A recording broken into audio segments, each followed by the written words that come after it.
ለአይንናስ ለድግምት ለሂስድ ለሚያጨናንቅ ነገር መጠበቂያ ነው።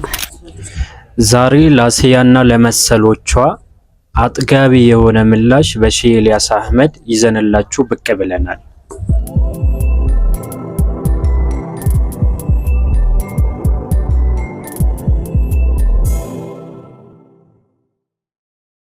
ቢስሚላህ አልሐምዱሊላህ ሰላቱ ወሰላሙ አላ ረሱሊላህ ወአላ አሊሂ ወሰህቢሂ ወመንዋላ። ውድና የተከበራችሁ የቻናላችን ተከታታዮች አሰላሙ አለይኩም ወራህመቱላሂ ወበረካቱ። ጌታችን ያለ መልካም ፍቃድ ሆኖ ዛሬም ለእናንተ አስተማሪና ቁም ነገር አዘል የሆኑ ቪዲዮዎችን ይዤላችሁ ብቅ ብያለሁ። እስከ ቪዲዮአችን ፍጻሜ ድረስ አብራችሁን ሆኖ እስከዛ ለቤቱ አዲስ የሆናችሁ ሰብስክራይብ በማድረግ የደውሉ ምልክት በመንካት ቤተሰብ የሆኑ እንዲሁም አስተያየት ጥቆማ ካላችሁ ኮሜንት ስር በጨዋ ደም በወንድማዊነት መንፈስ ማስቀመጥ ትችላላችሁ። ዛሬ በጣም አንገብጋቢ የሆነ ቪዲዮ ነው ይዤላችሁ የቀረብኩት። በሚያሳዝን ሁኔታ ዛሬ እህቶቻችን ደና የሆነ ሂጃብ እንኳን ሳያደርጉ እኛ ኡስታዞች ነን እኛ እናስተምራለን ብለው ኒቃብ እንኳን ሳያደርጉ እያስተማሩ ይገኛሉ። የት በተለይ ቲክቶክ መንደር ላይ ማለት ነው። ኡስታዝ አሊም መሻይህ በበዛበት ዘመን ማለት ነው። ታዲያ እነዚህ ነገራቶች አሁን ላይ አስፈላጊ ናቸው ወይስ ደግሞ ሴት ልጅ እንዴት ነው ማስተማር ያለባት የሚለው ቱ ዘ ፖይንት የምንዳስስ ይሆናል። ይህ ስናደርግ ግን መሻይሆቻችን ማለትም ሼሆቻችን ምን እንደሚሉ ትልልቅ አሊሞቻችን በዚህ ጉዳይ ላይ በተለይ ደግሞ በጣም የምናከብረው የምንወደው ሼህ ኤልያስ አህመድ እሳቸው ምን እንደሚሉን እንስማው። እንግዲህ አሲያ ሁሌ ቪዲዮ በመጣት ችግር የለውም ብላ በርካታ ጊዜ ስትናገር ነበር። ታዲያ እስቲ የሼህ ኤልያስ አህመድ ንግግር እንስማው። ዳይ ወደሱ ቪዲዮ። ሴት ልጅ ለዲናዊ ጉዳይ ወይም ለማስተማር ሚዲያ ላይ መውጣት ትችላለች ወይ? ዲንን ለማስተማር ወንዶች በቂ ናቸው። በቂ ናቸው ብቻ ሳይሆን በድሮ ጊዜ ከብዙ ሰዎች የበለጠ እውቀት ያላቸው እንቁ የሚባሉ ሴቶች ከመኖራቸው ጋር አንዳቸውም ህዝብ ባለበት በይፋ ሲያስተምሩ አይታወቅም። አይሻ ረዲየላሁ ተዓላ አንሃ ቤቷ ነበር የምትቀመጠው። ወቀርና ፊ ቡዩቲኩነ ስለተባለ መጠየቅ የሚፈልጉ ሰዎች መጥተው ይጠይቃሉ። ከመጋረጃ ጀርባ ይጠይቃሉ፣ ትመልስላቸዋለች።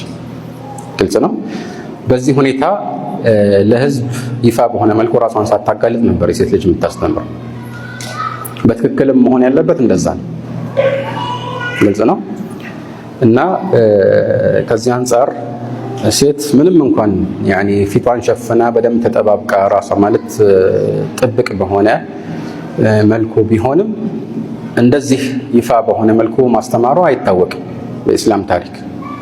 እንዳልኳችሁ ዓሊማ የሆነች ሴት ካለች ኪታብ የምታስቀራም ቤቷ ትቀመጣለች። የሆኑ ሼኾች ወይ ተማሪዎች መጥተው አንዳንዴ ይጠይቋታል፣ ትመልሳለች ወይ ታስተምራቸዋለች ከመጋረጃ ጀርባ እንጂ መስጂድ ለምሳሌ ወይ የሆነ ይፋዊ እንደዚህ አዳራሽ ምናምን ተደርጎላት ለወንዶች የምታስተምርበት አጋጣሚ ይሄ አይደለም።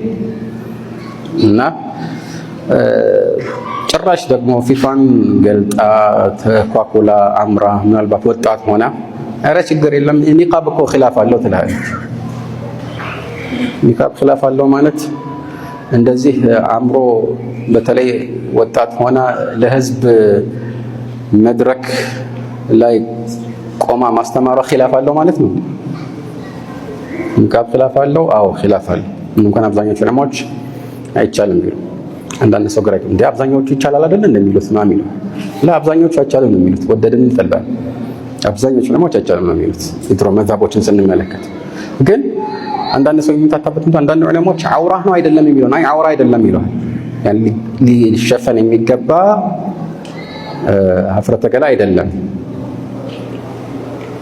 ግን መክፈት አይቻልም ይላል። እንደዛ ብሎ ለምን ለፈተና ሲባል።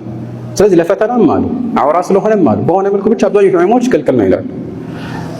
አውረት الصላትና አውረት النظርን አንዳንድ ጊዜ አንዳንድ ሰው ይቀላቅላል። ሰላት ላይ ለምሳሌ ፊትንና እጅን አስመልክቶ አውራ ስላልሆነ ይከፈታል ችግር የለውም ሲሉ ይሄው እንደዚህ ብለዋል ፉቃሃዎች ይላሉ። እነሱ የተከለሙን عن عورة الصلاة ማለት ሶላት ላይ እኮ የተወሰነ የሰውነት ክፍል መሸፈን አለበት። ብቻዋንም ብትሆን በጨለማ ብቻዋን ብትሰግድ ራሱ ይቻላል። በጨለማ ብቻዋን እየሰገደች ለምሳሌ ጸጉሯን ገላልጣ አንድ ሴት መስከት ትችላለች አትችልም እኮ። ስለዚህ አውራ አለ ማለት ነው። ስለሱ ነው የሚያወሩት እነሱ። ማየት ምናምን ሲባል ደግሞ ሌላ ነገር ነው የሚያወሩት። እንኳን ይሄ እንዳለ ሆኖ አልሙሂም ምንድነው ኺላፍ አለ ተብሎ ኺላፉ የማይገባበት ቦታ ለማስገባት መሞከር ስህተት ነው የሚሆነው። የተለያዩ ርዕሶች ናቸውና ማለት ነው። በሁሉም ዑለማዎች ስምንት አንዲት ሴት ራሷን እንደዚህ አጊጣ ህዝብ ፊት እንደዚህ ተጋልጣ ማውራቷን የሚደግፍ በተለይ ወጣት ከሆነች በድሮ ዑለማዎች ዘንድ ማለት ነው ይሄንን የሚደግፍ አናውቅም። ግልጽ ነው። እና ፈተናውስ ደግሞ በትንሹ ይጀመራል። ምን ያህል ሲሰፋ ታየዋለህ። እንግዲህ መጀመሪያ በደንብ ለባብሳ ትመጣለች። ከዛ በኋላ በደንብ እየተኳኳለች ልብሷ ቀለሙ እያማረ አነጋገሯ በሳቅ እየታጀበ ይሄዳል። እንደዚህ ነው ፈተና አሳስቆ ነው የሚወስደው። ስለዚህ ከዚህ አንፃር ይህ መሆን የሌለበት ነገር ነው ማለት ነው። طيب ሼሃችን ሼህ ኢልያስ አህመድ በሚገባ አሪፍ ትንታኔ ነው የሰጡን። እንግዲህ ሀቅን ለሚፈልግ ሰው ከዚህ በላይ ማብራሪያ ምንም አያስፈልግም። ምክንያቱም ደግሞ ዛሬ ላይ የምናየው ከዚህ ተገላብጦች ነው አይደለም። ሂጃብ በኒቃብ ምናምን በስርዓት አድርገው ይቅርና ሜካፕ አድርጋ ምናምን ነገር መታ ታስተምራለች አይደለም። ሴት ልጅ ይቅርና ወንድ ልጅ ራሱ አላስፈላጊ ነገር ሪያክት እያሳየ ማስተማር የለበትም። ቆፍጠን ብሎ ሰዎችን በማይፈተን መልኩ እሱም መቅረብ አለበት እና ዛሬ ላይ ግን የምናየው ከዚህ ተገላብጦች ነው። እየተሽኮረመሙ የተቅለሰለሱ ያንደበታቸው የምላሳቸው እንትን እያሉ ምናምን ነገር ከተለምዶ ውጪ አይነት ንግግርን እየተናገሩ ብዙ ሰዎች የሚያሰናክሉ አሉ።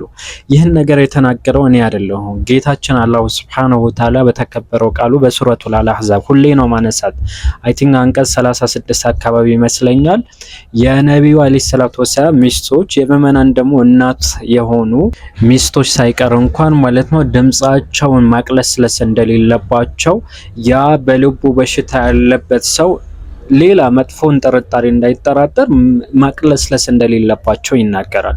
ዛሬ የምናየው ተገላብጦሽ ነው። እስቲ ተመልከቱ። ዳዋ አደርጋለሁ ምትል እህቴን ተመልከቷ። ማድረጓ ጥረቷ ምናምን ነገር እኮ ይደነቅ ነው። ዛሬ ላይ ሰው በተለያዩ ወንጀሎች ላይ በተጣመደበት መልኩ ማስተማሯ ልክ ነው። ግን የምታስተምርበት ስርዓትና ህግ ግን ሸሪዓው በጠበቀ መልክ አይደለም። ምክንያቱም እናታችን አይሻ ከመጋረጃ ጀርባ እያስተማረ ዛሬ ላይ ወጥተው ግን የሚያስተምሩ እህቶች ግን እንዴት ነው እያስተማሩ ያሉት? ራሳችን ሰልጠነናል ብለው ምናምን ሸሪዓውን የሰለፎች አካሄድ ያልተከተለን አካሄድ እየሄዱ ምናምን ማስተማር ይህ ከየት የመጣ እንደሆነ አናቅም። በጣም የሚያሳዝነው ያ ነው። ይህን ነገር ሲነገር እነ ሴቶችን ስለሚጠሉ ነው ምናምን ነገር ይላሉ እና እኔ እንዲህ የሚሉ ሰዎች የሴቶች ጥላቻ ስላለባቸው ነው የሚሉ ሰዎች የሌላው አላውቅም። ግን እኔ ወላሂ ፐርሰናሊ እንዲህ አይነት አስተሳሰብ ለሰከንድ ማስቤ የማቅሰው አይደለሁም። ላስብም አልችልም። ምክንያቱም ሙስሊም ስለሆንኩኝ ምንም ደካማ በሆነም ሙስሊም ነኝ። እስልምና ደግሞ ለሴት ልጅ የሰጣትን ክብር አውቃለሁ። በተለይ ደግሞ ወንድ ልጅ እስከሆንኩ ድረስ ጀነት ከእናት እግር ስናት የሚለውን ሀዲስ የሚያቅሰው የሴትን ጥላቻ ሊኖርበት አይችልም። ይህ ክሊር እና የማይሻማ ነገር ነው። ኢቭን ሁሌ የምናገረው ነገር አለ አይደለም። ሳይኮሎጂ ራሱ የሚለው አንድ ነገር አለ። ውድ የሆኑ ነገራቶችን በሚስጥር ያዛቸው ይላል እና ሴት ልጅ ደግሞ ለሙስሊም ወንድም ውድ ናት። ከምንም በላይ ማለት ከወርቅ በላይ ውድ ናት። ወርቅ ዝም ብላችሁ ባገኛችሁት ቦታ አጥሉትም። በጣም አሪፍ ካዝና በማይሰበር ቦታ ታስቀምጡታላችሁ። ሴት ልጅ ከዳይመንድ ከወርቅ በላይ ናት።